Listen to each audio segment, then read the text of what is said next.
Tudo bem, pessoal? Então vamos continuar hoje com a nossa sequência de estudo dirigido sobre a anatomia do membro superior.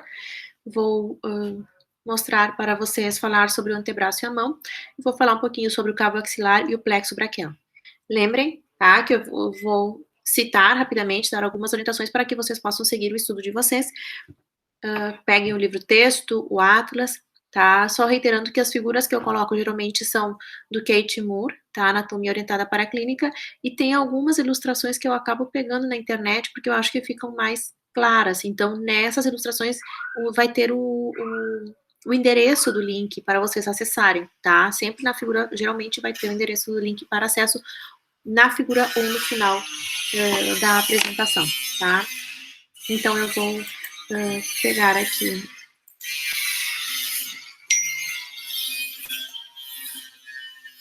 a apresentação e vou compartilhar, então, com vocês.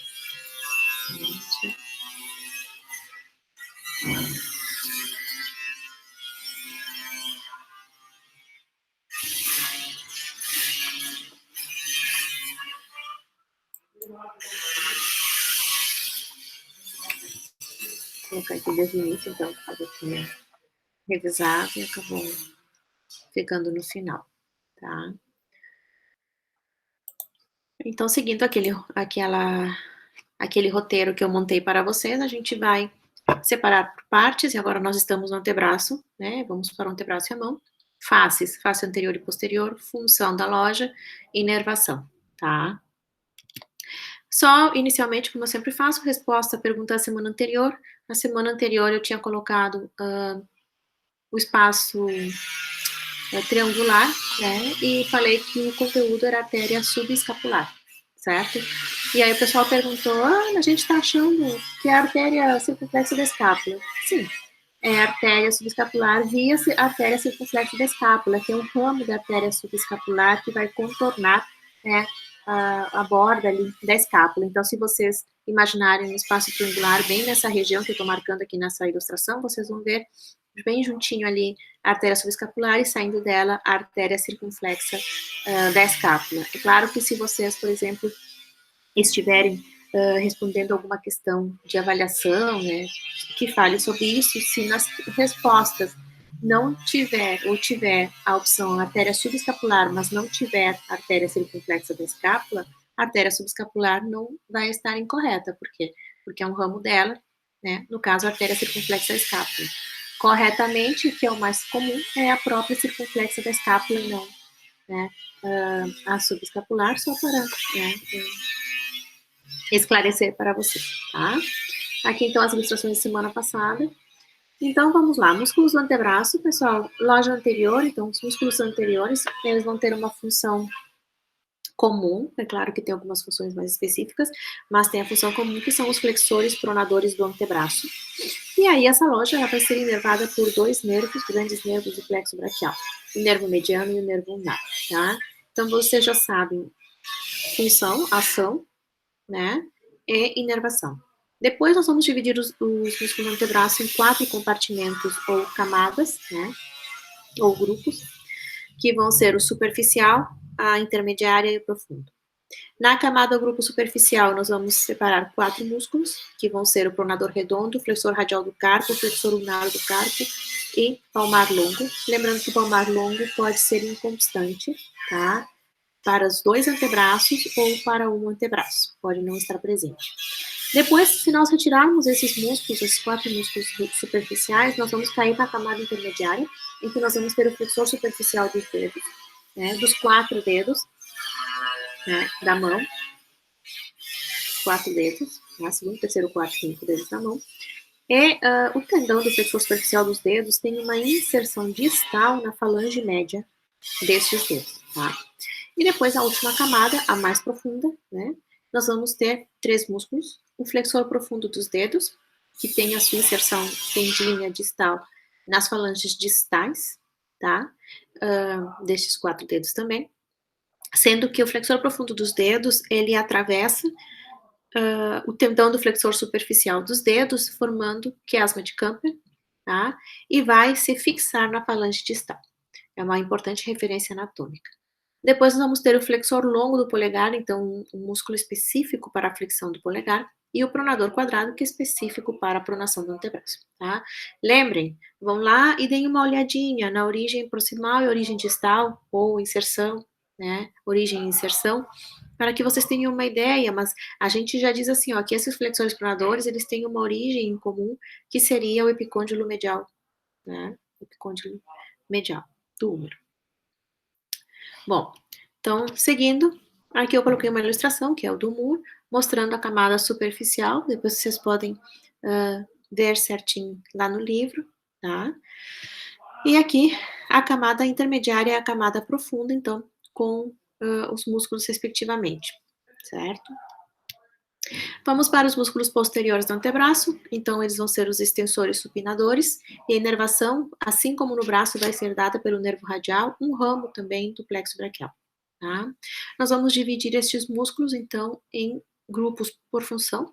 Então, aqueles que estendem a mão e abduzem, ou aduzem a mão. E aí nós vamos ter o extensor radial longo do carpo, o extensor radial curto do carpo e o extensor ulnar do carpo. Depois nós vamos para os músculos que estendem os 4 dedos mediais, né? Isso aqui, que é o extensor dos dedos. Depois, o extensor do indicador e extensor do dedo mínimo, tá? Tem um extensor que é próprio do indicador também. E os músculos que estendem ou abduzem o polegar. E nós vamos ter, então, 3. O abdutor longo do polegar, o extensor curto do polegar e o extensor longo do polegar. E nós vamos ter um músculo braquio-radial que vai atuar no antebraço, tá? Então, aqui, nessa ilustração, vocês podem ver a face posterior, né, dos músculos, póstero e lateral também, tá? Lembrem de verificar lá bem as camadas, né, os tendões, onde é que esses tendões chegam. É importante essa informação para vocês entenderem a função desses músculos, né, e os tendões que vão chegar lá nas falanges. Depois, a mão. Então, na mão, nós vamos dividir esses músculos em regiões ou compartimentos. Então, nós vamos ter o compartimento tenar, que é esse compartimento, essa região aqui. Depois, o compartimento hipotenar, tá? Depois, o compartimento adutor, o compartimento central e o compartimento interósseo, né, que é o que fica entre os ossos do metacarpo. No compartimento tenar, são os músculos que se relacionam ao polegar, né, o primeiro dedo, que é o abdutor curto do polegar, que vai ser então lateral, o flexor curto do polegar, que é medial, e o oponente do polegar, que é profundo. Todos, tá, vão ser inervados pelo nervo mediano, com exceção, tá, da cabeça profunda do flexor curto do polegar. No compartimento hipotenar, nós vamos ter os músculos relacionados ao quinto dedo. Abdutor do dedo mínimo, que vai ser medial. Flexor curto do dedo mínimo, que vai ser lateral. E oponente do dedo mínimo, que vai ser profundo, todos inervados pelo nervo ulnar. O compartimento adutor, que vai conter o músculo adutor do polegar, cuja inervação é o nervo ulnar, é um ramo profundo, tá? Então, é o nervo ulnar. O compartimento central, que vai ter os músculos lumbricais, 1, 2, 3 e 4, sendo que 1 e 2 vai ser inervado pelo nervo mediano, 3 e 4 pelo nervo ulnar, e esses músculos lumbricais se fixam aos tendões do flexor profundo dos dedos. E o compartimento interósseo, que nós vamos ter os interósseos dorsais e palmares, tá? Dorsais 4, palmares 3, vão ser todos inervados pelo nervo ulnar. Então, aqui uma ilustração, tá? Depois vocês peguem lá no Atlas e no livro de texto para que vocês vejam as estruturas, a gente consegue ver, então, os compartimentos da região palmar e dorsal da mão. Com relação à drenagem venosa do membro superior, então, reiterando o que eu comecei a falar semana passada, nós vamos ter uma drenagem superficial e uma profunda, ao contrário do membro inferior, a drenagem superficial, ela é responsável pelo maior componente de drenagem venosa do membro superior, vai ter uma origem na rede venosa dorsal da mão, sendo a veia cefálica no sentido radial e a basílica no sentido medial, tá? A veia cefálica, ela vai drenar para a veia intermédia do cotovelo, quando chega no cotovelo, e ela sobe superficialmente, né, a face muscular e vai drenar, vai passar no sulco deltopeitoral, que se forma entre o músculo deltoide e o peitoral maior, e vai entrar no trígono clave-peitoral e drenar na veia axilar. A veia basílica, né, ela vai subir medialmente, ela sobe até paralela à artéria braquial, medialmente, pode drenar na veia braquial ou então pode ir drenar na veia axilar, tá? Na drenagem linfática do membro superior, então vão drenar pelos linfonodos deltopeitorais e subclave. Na axila, pessoal, então vou retornar para falar de duas estruturas, duas regiões, uma região e uma estrutura extremamente importante. Uma delas é o cavo axilar, então o cavo axilar na região da axila vai conter a artéria axilar e a veia axilar, além dos 3 fascículos do plexo braquial, então é uma região extremamente importante.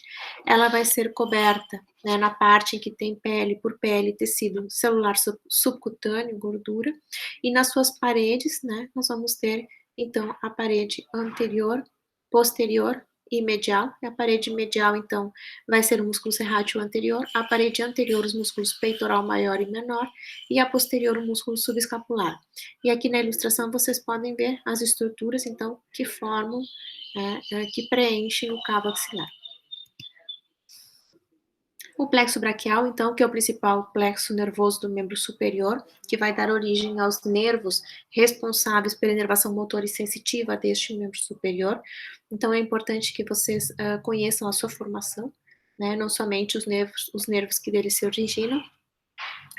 Recomendo que peguem lápis, papel, uma reguinha e que tentem desenhar várias vezes para que consigam, então, memorizar, né, essas estruturas que vão formar o plexo braquial. Então, o plexo braquial, ele vai ser formado pelos ramos ventrais dos nervos cervicais, tá? Das raízes dos nervos cervicais, de C5 a T1. Se nós tivermos um plexo pré-fixado, nós vamos ter componente da raiz de C4, e se ele for pós-fixado, vai ter componente, né, da raiz de T2. Bom, o que nós vamos ter então? Lembrando que na segmentação medular nós chegamos até C8, tá? Bom, então nós vamos ter aqui, nas raízes ventrais de C5 e C6, C7, C8 e T1. C5 e C6 se unem as duas raízes e vão formar o tronco superior do plexo braquial. Então, vocês vejam que eu estou agora aqui, né, na faixa dos troncos. C5 e C6, tronco superior. C7 vai formar o tronco médio e C8 e T1 vai formar o tronco inferior. Esses troncos, eles vão se dividir em anterior e posterior. Então, nós passamos para a próxima divisão. Divisões dos troncos. A divisão anterior do tronco superior se une à divisão anterior do tronco médio, tá? E o tronco inferior mantém uma divisão anterior sozinho. Ao mesmo tempo, cada tronco origina uma divisão posterior. Então, o tronco superior origina uma divisão posterior, o tronco médio e o tronco inferior, tá? Depois dessas divisões em anterior e posterior, nós vamos para os fascículos. No plexo braquial, nós temos 3 fascículos. O fascículo lateral vai ser formado pela divisão anterior, do tronco superior e médio. E o fascículo medial vai ser formado pela divisão. O fascículo medial vai ser formado pela divisão anterior do tronco inferior. Então, vai formar o fascículo medial. Então, eu tenho fascículo lateral e fascículo medial. A posição desse fascículo é com relação à posição anatômica, né? E lateral é porque vai ser mais lateral ao plano mediano e medial mais próximo medial, né? Próximo ao plano mediano. Então, fascículo lateral e medial. E ficou o fascículo posterior. O fascículo posterior vai ser formado pelas divisões posteriores dos 3 troncos, superior, posterior, superior, médio e inferior, tá? Formando o fascículo posterior. Então, aqui, nessa camada em fascículos, nós vamos ter o fascículo lateral, posterior e medial. Vamos passar para os ramos dos nervos, tá? Então, o fascículo lateral vai originar um nervo chamado nervo músculo cutâneo e o nervo cutâneo lateral do braço. E vai originar uma raiz lateral. O fascículo medial vai originar uma raiz medial e vai originar nervos. Um desses nervos é o nervo ulnar ou cubital, que é o que tem aqui. Além disso, vai originar outros raminhos, outros nervinhos, né? Dentre eles, o nervo cutâneo medial do antebraço e cutâneo medial do braço, tá? E o nervo peitoral medial. Bom, então, o fascículo lateral e o fascículo medial originam duas raízes, uma raiz lateral e uma medial. Essas duas raízes se juntam e formam o nervo mediano. Então, a partir dos fascículos, eu vou ter os nervos músculo cutâneo, mediano e ulnar, tá? O que aconteceu com o fascículo posterior? O fascículo posterior, que recebeu as divisões posteriores lá dos troncos, né? Ele vai continuar, ele vai originar dois nervos, o nervo axilar e o nervo radial. Sendo que o nervo radial é o maior componente desse fascículo posterior, ele vai inervar toda a face posterior do nervo superior, braço, antebraço, mão. E o nervo axilar vai inervar músculos do ombro, tá? Então, essa aqui é a distribuição e a formação do plexo braquial. Então, aqui mostrando as raízes centrais, né, de C5 a T1, mostrando os troncos, né, os fascículos, as divisões e os fascículos, então lateral, posterior e medial, e até os nervos, ó, nervo músculo cutâneo, né, o ramo lateral, o ramo medial, o nervo ulnar, nervo mediano, e aqui o nervo ulnar. Então, os nervos que atravessam o braço, nós vamos ter o músculo cutâneo, mediano, ulnar e radial. Lembrando que o músculo cutâneo fica no braço, mediano e ulnar descem, vão para o antebraço e a mão, e o radial ocupa toda a parte posterior, braço, antebraço e mão. Então, aqui mostrando o nervo músculo cutâneo, uma dica importante é que ele vai atravessar o músculo coracobraquial, é uma maneira de a gente encontrar esse nervo, e aqui, então, mostrando o plexo braquial, lá na sua origem. Na porção, então, do punho, nós vamos ter uma região que se chama túnel do carpo, então o túnel do carpo, ele vai ser formado na base pelos ossos do carpo, e no teto pelo retináculo dos flexores e ligamento carpal transverso, tá? No conteúdo desse túnel, nós vamos ter 9 tendões e um nervo, e o nervo que faz parte do conteúdo do túnel do carpo é o nervo mediano, tá? Com 9 tendões, então nós temos 10 estruturas e 9 nervos. Perdão, 10 estruturas e 9 tendões com um nervo, tá? Desculpa. Outra coisa, aqui vocês veem, ó, esse nervo que vocês estão vendo passando por cima do ligamento, ó, por baixo é o mediano, porque é do túnel do carpo.